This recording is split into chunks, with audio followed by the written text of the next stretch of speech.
And I'll guarantee you this, they'll raise taxes. They'll raise them and raise them and raise them. Before it's all over, the country you know and I know will not exist anymore. It's already getting to that point now. I look around and I don't recognize this nation anymore. In 2020, the national debt, $23.6 trillion. Let me say that again, because you can't even get your mind around that number. $23.6 trillion. That adds up to, for every household in the United States, over $170,000. Right now, we're at $72,000 per household. You're doing a great thing today by being here.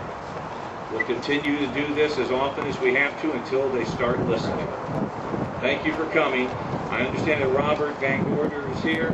He's with this, John. John is here from the Sebastian County Tea Party. Is that correct, John? Come on up and talk to the folks here. How are you guys doing? Great! First thing before I get started, let me see all the veterans here today. Raise your hand.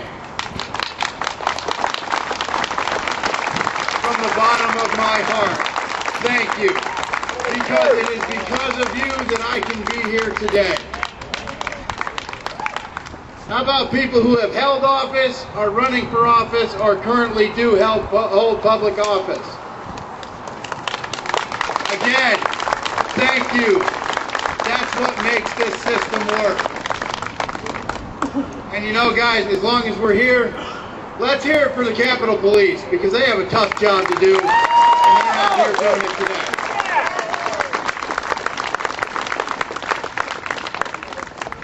You know, it's going to be hard for me because I'm going to walk around her when I talk, so I'm going to try to stay still.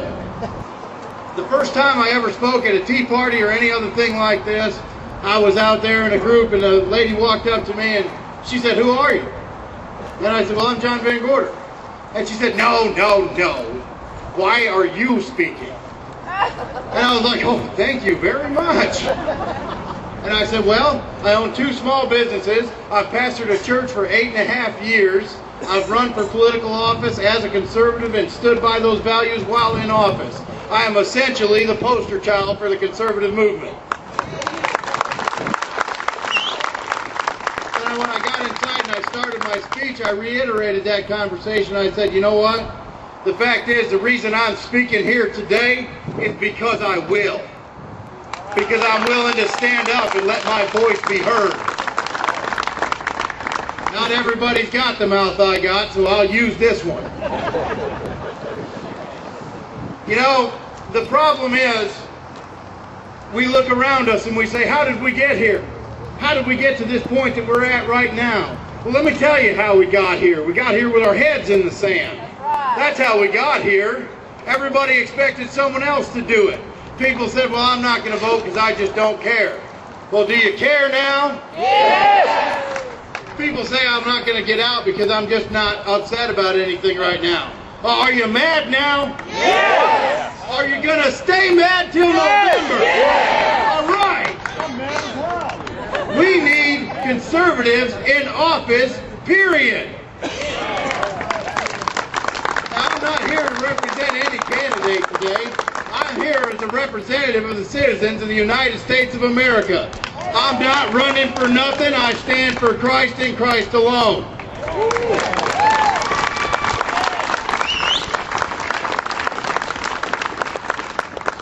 You know, the government didn't think people were going to get bad back in the 80s either, when they were holding up the Farm Bill for all that time. Anybody remember that? Farm Bill wouldn't move through Congress. Nothing happened.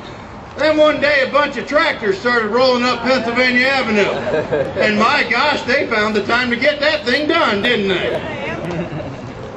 That's how mad we need to be. Now, I've been called a radical, I've been called a terrorist, I've been called a lot of things. You know what I am? I'm a peaceful protester, as is my right in this country.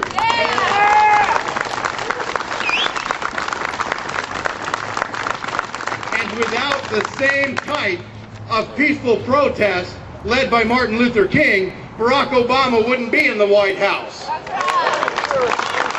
He had that opportunity because people gathered and protested peacefully. I just made a few notes here, and I want to make some quick points, but I only have a limited amount of time, so listen fast because I'm going to talk fast. The thing is, the healthcare debacle is not about healthcare at all. Okay? It wasn't about it when they started this thing. It's not about it now. It is about control over your very life and death. That is what the healthcare bill is about. It is about getting more into your pockets and deciding whether you're worth living or dying. And if you don't believe that, get your head out of the sand.